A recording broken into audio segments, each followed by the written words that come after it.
추석 보름달이 휘영청 밝았던 그날 밤을 저는 평생 잊지 못합니다.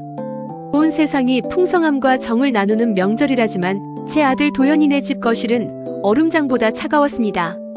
어머니, 솔직히 말씀드릴게요. 이 집 전세금 저희가 맞벌이하며 피땀 흘려 모은 돈이에요. 어머니가 보태주신 거 이제 그만 생색 내셔도 되잖아요. 며느리 세영이의 목소리는 칼날 같았습니다. 정성껏 부쳐간 전과 나물들은 식탁 구석에서 식어가고 있었죠. 아들놈은 고개를 푹 숙인 채 거실 바닥에 무늬만 세고 있었습니다. 어차피 나중에 요양원 가실 거잖아요. 그때 가서 짐 정리하느니 지금 미리 하시는 게 서로 편하죠. 저희도 애 학원비에 대출금에 숨이 막혀요. 어머니, 그 강북 아파트 이제 도연 씨 명의로 넘겨주세요. 저희가 관리해드릴게요. 그 말은 부탁이 아니라 명령이었습니다. 제가 남편과 40년을 고생해 장만하고 남편이 떠난 후 20년을 홀로 지켜온 내 마지막 보금자리. 그걸 내놓으라는 말이었습니다. 제가 대답을 주저하자 며느리는 급기야 소리를 질렀습니다. 그럼 나가세요. 당장. 저희도 더는 못 참아요. 아무 말도 하지 않는 아들을 뒤로하고 저는 현관문을 열었습니다. 등 뒤로 들리는 쾅 소리는 제 가슴이 무너지는 소리였습니다. 아파트 복도에 홀로 서서 저는 제 손을 내려다보았습니다. 아까 마시다 만찻잔 옆에 놓여있던 작은 스테인리스 숟가락 하나가 손에 쥐어져 있더군요. 너무 당황해서 나도 모르게 집어들고 나온 모양입니다. 평생 자식들 입에 맛있는 것 넣어주느라 바빴던 그 손에 이제 남은 건 이 숟가락 하나뿐이었습니다. 엘리베이터 거울 속에는 늙고 초라한 노파 한 명이 서 있었습니다. 한복 저고리 소매에는 아까 나무를 묻히다 묻은 기름 얼룩이 선명했습니다. 내가 뭘 잘못 살았을까? 내 인생이 어디서부터 어긋난 걸까? 눈물이 뺨을 타고 흘러 턱끝에 맺혔습니다. 아파트 단지를 빠져나오는데 차가운 가을바람이 옷깃 사이로 파고들었습니다. 갈 곳이 없었습니다. 집으로 돌아가는 버스도 끊긴 시간, 저는 무작정 걷기 시작했습니다. 결국 제가 찾아간 곳은 역 근처 찜질방이었습니다. 명절이라 그런지 가족 단위 손님들로 북적였습니다. 아이들의 웃음소리, 과일을 나눠 먹는 소음 속에서 저는 구석진 자리에 몸을 웅크렸습니다. 휴대폰을 확인하니 아들에게서 부재중 전화가 몇 통 와 있더군요. 하지만 미안하다는 문자 한 통 없었습니다. 며느리는 아예 소식이 없었고요. 그때였습니다. 가방 깊숙한 곳에서 손에 잡히는 낡은 갈색 봉투 하나. 20년 전 남편이 갑작스럽게 세상을 떠나기 직전 제 손에 쥐어주며 신신당부했던 서류였습니다. 여보, 이건 절대 누구한테도 말하지 마. 당신 마지막 보루야. 아들놈한테도 절대 보여주지 마. 남편은 고집스럽게 충청도 아산의 어느 쓸모없는 땅을 샀다고 했습니다. 주변에선 다들 사기당한 거라며 혀를 찼지만 남편은 허허 웃으며 제 이름으로 등기까지 해두었죠. 저는 그 땅이 어디에 붙어있는지도 모른 채 20년을 잊고 살았습니다. 다음 날 아침 저는 찜질방을 나와 만식 씨를 찾아갔습니다. 만식 씨는 남편의 오랜 친구이자 동네에서 오랫동안 부동산을 해온 사람이었습니다. 순자 씨, 이게 대체 얼마만이에요? 아니, 이 서류를 받아든 만식 씨의 눈이 휘둥그레졌습니다. 이거 아산 탕정 땅 아니에요? 박 사장이 그때 참 고집스럽게 사두더니. 순자 씨, 뉴스 안 봤어요? 여기 지금 대기업 공장 들어오고 신도시 개발된다고 난리난 곳이에요. 만식 씨는 떨리는 손으로 컴퓨터 화면을 제게 보여주었습니다.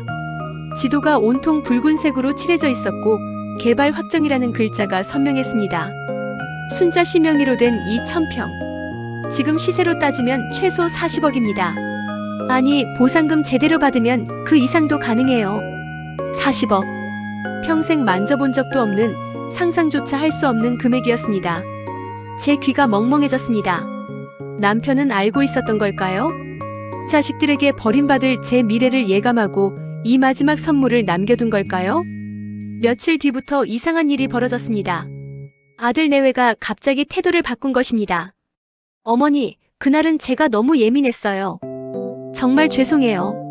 어머니 좋아하시는 갈비찜 해뒀는데 이번 주말에 오실 거죠? 며느리의 상냥한 목소리가 전화기 너머로 들려왔습니다. 평생 제게 먼저 전화 한 통 없던 아이들이었습니다. 알고 보니 제가 부동산에 들렀다는 소문이 동네 김아주머니 입을 통해 아들에게 들어간 모양이었습니다. 김아주머니는 우리 동네 소문 제조기였으니까요. 아이들은 제가 땅을 가졌다는 건 확실히 모르는 눈치였지만 강북 아파트 말고도 뭔가 더 있다는 낌새를 챈 것 같았습니다. 그들은 갑자기 효부가 되어 명절에 못다한 효도를 하겠다며 최고급 과일 상자와 한우 세트를 보내왔습니다. 토요일 점심 저는 아들이 예약했다는 한정식집으로 향했습니다. 그곳에는 며느리의 친정 부모님, 즉 사돈 내외까지 와 있었습니다. 마치 제 재산을 어떻게 나눌지 미리 작당이라도 한 분위기였습니다. 어머니, 저희가 생각해봤는데요. 강북 아파트 파시고 저희랑 합치세요. 저희가 더 큰 집으로 옮겨서 어머니 편히 모실게요. 아들이 제 손을 잡으며 말했습니다. 불과 일주일 전 제게 소리를 지르며 요양원이나 가라고 했던 그 손이었습니다. 며느리도 거들었습니다. 사돈 어른들도 찬성하셨어요. 이제 가족끼리 뭉쳐 살아야죠. 저는 조용히 핸드백에서 하얀 봉투 하나를 꺼냈습니다. 그리고 아들 앞에 놓아주었습니다. 이게 뭐예요, 어머니? 용돈이에요? 아들이 반색하며 봉투를 열었습니다. 그 안에는 현금 100만 원이 들어있었습니다. 이건 내가 지난 20년 동안 나한테 보여준 효도 값이다. 딱 100만 원어치만 받았으니 이 돈 받고 이제 내 인생에서 그만 퇴장해주렴. 식탁 위가 찬물을 끼얹은 듯 조용해졌습니다. 며느리의 얼굴이 울그락불그락 변했습니다. 어머니, 지금 장난하세요? 고작 100만 원이라니요. 저는 함께 온 유진 변호사를 소개했습니다. 변호사는 가방에서 땅 매매 계약서와 공증 서류를 꺼내 테이블 위에 올렸습니다. 박순자 어르신은 충청도 소재 토지를 40억 원에 매각 완료하셨습니다. 그리고 그 대금 중 상당 부분을 이미 사회복지재단에 기부하기로 공증을 마치셨습니다. 남은 금액은 어르신의 노후 자금으로만 사용될 것이며 자녀분들에게는 단 한 푼의 상속도 하지 않겠다는 유언장 작정도 끝내셨습니다. 사돈 내외는 입을 벌린 채 얼어붙었고 아들은 믿을 수 없다는 듯 서류를 훑어내렸습니다. 며느리는 비명을 지르듯 소리쳤습니다.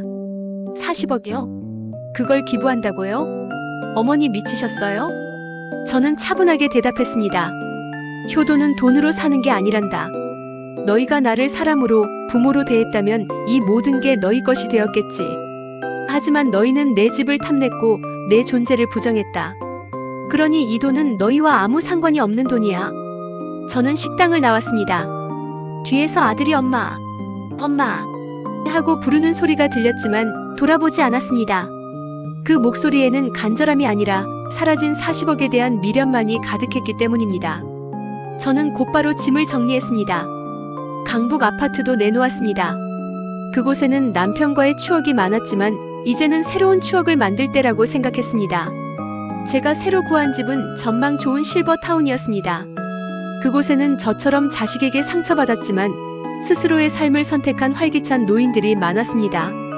이삿짐을 풀며 저는 남편의 사진을 탁자 위에 올렸습니다. 여보, 당신 덕분에 내가 사람답게 살아보네. 고마워요. 사진 속 남편은 그날의 보름달처럼 인자하게 웃고 있었습니다. 실버타운에서의 생활은 매일이 축제 같았습니다.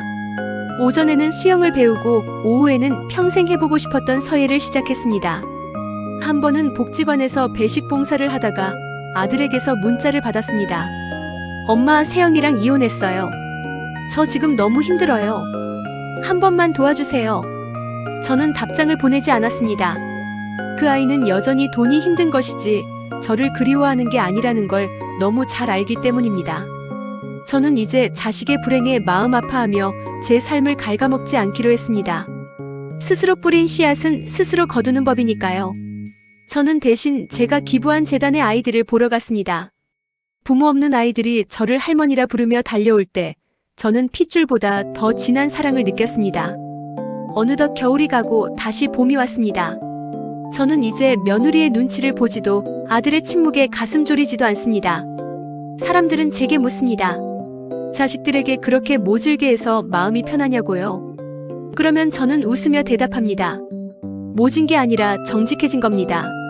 돈으로 효도를 사려 했던 자식들에게 부모는 ATM기가 아니라는 걸 알려준 것뿐이에요. 효도는 돈으로 사는 게 아닙니다.